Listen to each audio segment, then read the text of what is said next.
Hello दर्शक बंधु आपण मानक सात्विक ऑफिशियल यूट्यूब चैनल को स्वागत। आपण मैंने देखिपे आपंकर विद्यालय रिवाइज्ड कुकिंग कॉस्ट लिस्ट पलि आसी चिठी पलि आसी चिठी नंबर हूँ आपंकर 552 आउ यहाँ 21 तारीख 6 मास 2025 मसीह पलि आसी। देखा चिठी कौन कौन अच्छी ता पूर्वर आपण मैंने जदि आम यूट्यूब चैनल को सब्सक्राइब करना ताहले सब्सक्राइब कर दिंतु, बेल आइकन बजाई दिंतु, जहाँद्वारा कि यही भाया ऑफिशियल इनफॉरमेशन ये भल भल इनफॉरमेशन आपण मान पाखे शीघ्र पहुँची पार। तेणु चैनल को दयाकोरी सब्सक्राइब करूँ। तो देखा चिठीटी आसी आमर Shri Bhavani Prasad Mishra state नोडाल officer PM पोषण, यहाँ समस्त आमर डिस्ट्रिक्ट एजुकेशन ऑफिसर एवं ब्लॉक एजुकेशन ऑफिसर मानक चिठीटी आसी। तो क्यों बाबद आसी देखा सब्जेक्ट हूँ revision of the material cost for the provision of mid day meal under PM Poshan scheme. देखो तो पीएम पोषण स्कीम रे जो मटेरियल कॉस्ट अच्छी ताहा रिवाइज होईछि आउ से रिवाइज रिगार्डिंग ए चिठीटी आमर बीओ एवं डीओ मानक होईछि। तो देखा चिठी कौन अच्छी देखो तो dear sir and madam, I am directed to inform you that government after careful consideration has been pleased to revise the unit material cost vide S&ME department notification number 16,900 undated 20 June 2025। तो ये 20 June 2025 रे department notification जारी करिछि, जोठी कि आमर primary मानक पई 11 टंका 15 पैसा एवं अपर प्राइमरी पई 14 टंका 74 पैसा रिवाइज कर माने बढ़ई पैसा बढ़ई या रिवाइज कुकिंग कॉस्ट जारी करिछि। आउ एटा आपण मानकर लागू हबो 1/5/2025 मसीहा ठारू माने 1 मे 2025 ठारू आपण माने प्राइमरी पई 11 टंका 15 पैसा एवं अपर प्राइमरी पई 14 टंका 74 पैसा आपण बिलिंग करेंगे। जो आमर एमडीएम बिल दौरान से एमडीएम बिलिंग करेंगे, जोटा कि 1/5/2025 मसीहा ठारू लागू हम। तो ये कॉपीटी सब ऑफिस मान को यहाँ आपन फॉरवर्ड होती देखिपे है। देन आमर चिठी नंबर देखो 16,900 जोटा कि 20 जून 2025 मसीह ये आपंकर क्लीयर भाव में मेंशन होती कि आमर सेंटर एवं स्टेट केते केते कंट्रीब्यूशन करछंती आ को क्षेत्र में केते बढ़ा होती जो कौटी कुकिंग कॉस्ट बढ़ा होती से जिनसा ये क्लीयर भाव में मेंशन अच्छी। तो आपण मैंने जानिथिबे आमर पीएम पोषण स्कीम हूँ गोटे सेंट्रल गवर्नमेंट स्कीम जहाँ अंडर रे आमर विद्यालय रे समस्त को खाद्य दि जाए। तो सेठी आमर सेंटर रो किछिटा भागीदारी रोचे एवं स्टेट रो किछिटा भागीदारी रोचे।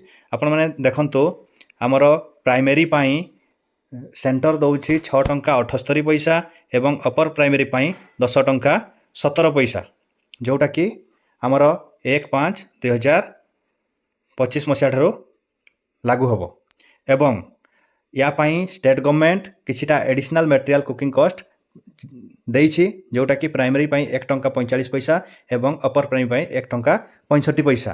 तो दीटा जाकर आमर सेंटर एवं स्टेट रो जदि आमे मिसई दबा कुकिंग कॉस्ट केते आसीबो ना प्राइमरी पाई 8 टंका 23 पैसा आछि एवं अपर प्राइमरी 11 टंका 82 पैसा। आ तापरे भी आपण माने जानिथिबे कि एबे आमर प्रत्येक स्कूल रे लड्डू दिया जाउछि, मांडिया लड्डू दिया जाउछि, न्यूट्रिशनल लड्डू दिया जाउछि। तो सेथि पाई आपण मानकु एडिशनल 2 टंका 92 पैसा स्टेट आमको प्रोवाइड करुछि। ताहले आपण मानकर 2 टंका 92 पैसा मिसला परे प्राइमरी रो केते हो जाउछि ना 11 टंका 15 पैसा आउ अपर प्राइमरी पई हो जाउछि 14 टंका 74 पैसा, जोटा कि आमर क्लियर भाव में 1/5/2025 मसीहा ठारू आमर लागू हो जाइछि।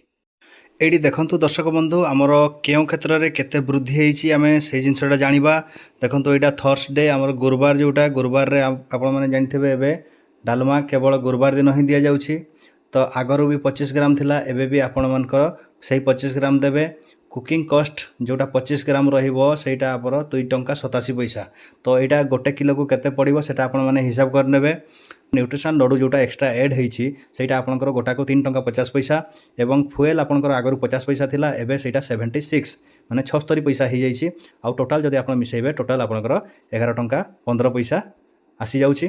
तो एठी ए जिनस गुडा चेंज होईछि। वर्तमान देखिबा हमर मंगलवार एवं शनिवार मंगलवार एवं शनिवार आमर रहिबो सोयाबड़ी तरकारी जोटा कि आगरू रोहुतला मंगलवार एवं शुक्रवार से जिनसा चेंज होइए एवं मंगलवार एवं शनिवार रहिबो आपनकर सोयाबड़ी तरकारी आगरू 12 ग्राम थिला से 12 ग्राम अच्छी आ या पई कॉस्ट आपनकर पड़ी जाउची 1 टंका 91 पैसा। आगरू तेल भी 5 ग्राम थिला से 5 ग्राम अच्छी। वेजिटेबल 60 ग्राम थिला 60 ग्राम अच्छी जहाँ आपनकर कुकिंग कॉस्ट रे परिवर्तन होइची माने यार रेट देखि परतबे कोटा केते बढ़ीची। देन आमे जिबा हमर नेक्स्ट डेज जोटा कि सोमवार बुधवार एवं शुक्रवार। एवं दर्शक बंधु ये 3 दिन आपन को अंडा देवाक पड़ो आउ गोटे अंडा प्रति आपनकर 7 टंका हो जाइए। आउ आपनकर सेदिन आमको लड्डू देवाक पड़ोनी मांडिया लड्डू सेदिन देवाक पड़ोनी सेदिन आपन को अंडा देवाक पड़ो किंतु आपण मैंने भल भाव कौ ठीक केते कुकिंग कॉस्ट अच्छी यही हिसाब से आपड़ बिलिंग करेंगे कहीं सर्वशेष आम से पैसा ही दौचु से पैसाटा आम पाइबा दरकार। तो आपड़ यही हिसाब से सठिक भाव में बिल बनइबे केमती बनइबे जदि आपण मैंने चाहिए मुझे विषय रे गोटे टोटाल कंप्लीट बिल रो गोटे वीडियो नहीं आसबि नुआ जो कुकिंग कॉस्ट अच्छी से कुकिंग कॉस्ट को लेकिन केमती आम बिल बनइबा से बिल बनइबा बाबद रे गोटे वीडियो नहीं आसबि से आपण मैंने यही चैनल को सब्सक्राइब करंतु। केवल ये भाया वीडियो नुहे आहरी बहुत इनफॉर्मेटिव वीडियो मु नहीं आसबि तेणु चैनल को आपण मैंने सब्सक्राइब करके रखंतु एवं यहाँ आपण मानकर जते भी प्रधान शिक्षक अच्छा से मानक शेयर करूँ जो द्वारा कि कौन प्रॉब्लम हम ना। तो दर्शक बंधु से भाई आमर अपर प्राइमरी रे कुकिंग कॉस्ट बढ़ी आपण मैंने देखिपे आपण मैंने ये देखी नियंतु कौटी केते आपण कुकिंग कॉस्ट पकेबे।